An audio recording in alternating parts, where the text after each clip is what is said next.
Olá, amigo e amiga, canal Samuca Esportes está no ar a partir de agora. Eu, Samuel Pereira, estou chegando para mais um vídeo aqui no canal.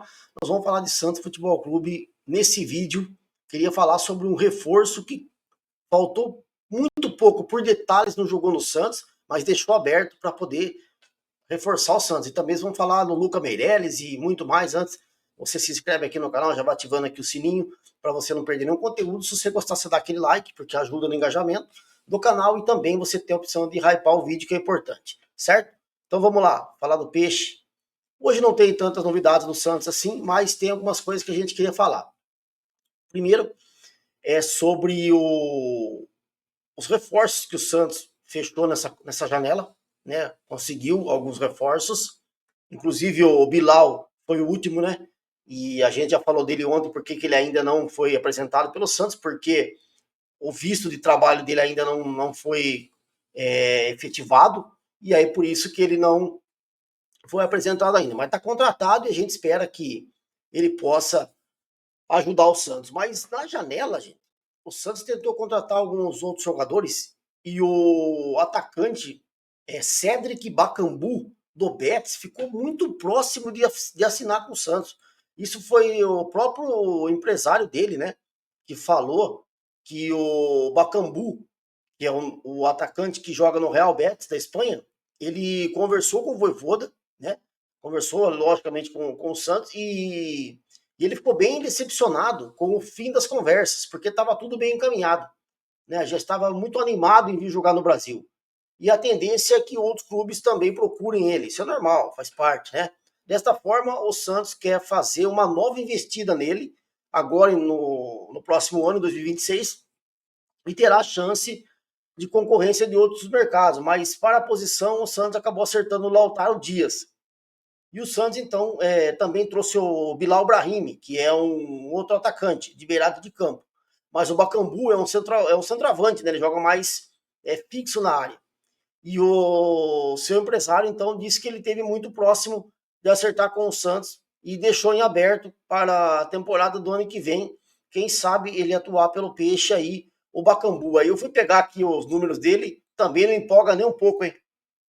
Nada. Ó, ele tem contrato com o Betis até junho do ano que vem, de 2026. 1,82 m de altura, 34 anos de idade, já é um veterano. Nessa liga aqui, a La Liga da Espanha, que ele está jogando pelo Betis, só fez 5 jogos e marcou um gol, 0 assistência. Então, quer dizer, os números dele é horrível, para não dizer outra coisa, né? Então, não sei se um jogador desse de 34 anos vale a pena o Santos ano que vem buscar aí atrás. Acho que não, deveria. Agora vai esperar para ver se o Lautaro Dias vai se firmar. Tem o Tiquinho que está aí, precisa jogar, né? Tem outros jogadores, mas o Santos esteve perto então de conseguir o Bakambu, que ficou até meio chateado porque as conversas estavam indo bem e depois no final o Santos acabou que não deu certo, né? Mas então, mais um jogador que quase pintou na Vila aí, agora acho que vai ficar difícil para o ano que vem. Principalmente vamos aguardar para ver se o Santos consegue, quem sabe, uma vaga na Sul-Americana nessa temporada. Aí você precisa contratar alguns jogadores, né? Para encorpar o elenco, para disputar essa competição. Mas ao mesmo tempo também você tem que enxugar e desfazer de atletas, porque o Santos está com uma folha aí muito alta, acima do que o Santos consegue pagar. Muito inflacionado também pelo Neymar e alguns outros jogadores que ganham muito alto, né? Ganham muito bem. Mas mesmo assim, o Santos vai ter que enxugar essa folha para o ano que vem, beleza? E saindo da notícia do Bakambu, que quase veio jogar no Santos, já tem esse problema também do que eu falei do Ilharão. O Ilharão tá chateado porque ele tá na boca do povo, né? Porque todo mundo tá criticando ele. Então ele tá se sentindo incomodado, mas ele tá sendo criticado porque ele até agora não jogou com a camisa do Santos. A recuperação dele tá muito lenta, muito devagar, e ninguém sabe ainda se ele tem alguma contusão crônica. Isso a gente vai saber ao longo do tempo agora aqui no Santos, mas de fato até agora ele não jogou. Há quem diga que ele poderia ficar à disposição para o clássico contra o São Paulo no final de semana, mas não temos ainda a confirmação.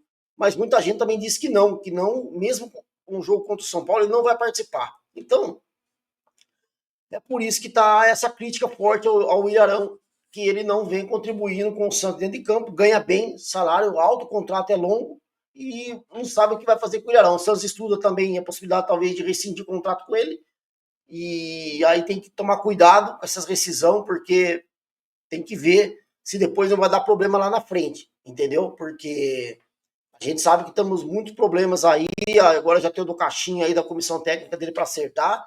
Então acho que, cara, já que tá lá, segura mais um pouco para ver, mais algum mês, dois, até o final do ano, no caso, para ver se ele consegue jogar, mostrar alguma coisa. Senão, daí o ano que vem repensa todo o contrato dele e também uma possível rescisão. Acho que nesse momento não vão fazer besteira, já tem muitos problemas, deixa ele lá por enquanto para ver se ele consegue ainda ajudar o Santos, beleza? E também falar sobre o Santos vendeu o Lucas Meireles nessa janela de negociações, foi feito um belo valor por ele, digamos assim, para um jogador da base, e o Lucas Meireles fez o seu primeiro gol, isso mesmo. Lucas Meireles marca o seu primeiro gol pelo Shakhtar na Copa da Ucrânia. Isso mesmo. Recém-vendido pelo Santos, o atacante Lucas Meireles marcou o primeiro gol pelo Shakhtar Donetsk da Ucrânia nessa quarta-feira. O centroavante entrou aos 38 do primeiro tempo e marcou 7 minutos depois em um lance de escanteio em que resvala a cabeça na bola. Foi o gol que deu a vitória sobre o Polícia no Tempe Stadium pela Copa da Ucrânia. Minha mãe.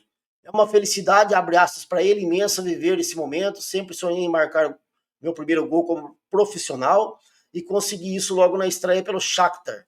Torna tudo ainda mais especial. Desde que cheguei, fui muito bem acolhido por todos. Ter bastante brasileiro, né, no grupo facilita muito essa fase de adaptação. Estou me sentindo em casa e muito motivado para crescer aqui no Shakhtar, comenta o Lucas Meireles. Ele foi anunciado no dia 28 de agosto, né? A contratação dele pelo time da Ucrânia. E é o primeiro jogo dele, então ele faz um gol, aí ele entra na fase complementar, né? E faz o gol de cabeça aí, é bom para ele, né? Ele assinou por 5 temporadas lá com o Shakhtar, o Santos vendeu ele por 12 milhões de euros, cerca de 76 milhões de reais, e ainda ficou com 15% de uma futura negociação pelo Lucas Meireles. Foi uma boa venda pelo Santos, né? Então ele teve passagens aí pelo Sub-20, nunca teve oportunidades e agora ele faz seu primeiro gol na Ucrânia. Mas beleza, boa sorte para ele. Só que o nível do futebol ucraniano é baixíssimo, né? Já do próprio os clubes que são mais fortes lá, que é o Shakhtar, né? E o Dinamo de Kiev, né? São os mais fortes, já é um nível baixo. Você imagina a Copa da Ucrânia, que daí tem times do Brasil, da Ucrânia inteira, né? E o futebol é muito fraco realmente, os times são bem limitados, mas não tira o mérito dele ter feito o primeiro gol como profissional na estreia do Shakhtar aí entrando no decorrer da partida e fazendo o seu golzinho. Boa sorte para ele, que ele consiga cada vez mais jogar lá, se destacar, meter gol doidado, que daí o Santos já lucrou 12 milhões de euros com ele, e se ele for bem e depois sair do Shakhtar para um outro clube da Europa, o Santos vai lucrar mais 15% com uma futura venda dele, do Lucas Meireles, que não jogou com a camisa do Santos praticamente no profissional, entrou alguns jogos, né, esporadicamente, no decorrer do segundo tempo, mas foi um ou outro jogo só e não teve muita oportunidade com nenhum treinador e faz parte. Na base, assim, alguns vão ter oportunidades, outros nem tanto, e você tem que, às vezes, também mexer no elenco da base, movimentar, e não podia deixar passar realmente uma negociação de 12 milhões de euros para um jogador que nem jogava no profissional. Na minha opinião, foi uma boa venda para o Santos, essa ida do Luca para o futebol da Ucrânia, beleza? Se gostar do vídeo, dá o like, a gente volta com muito mais de Santos no canal. Um forte abraço, fique com Deus, até a próxima. Eu fui e deixe a opinião de vocês nos comentários.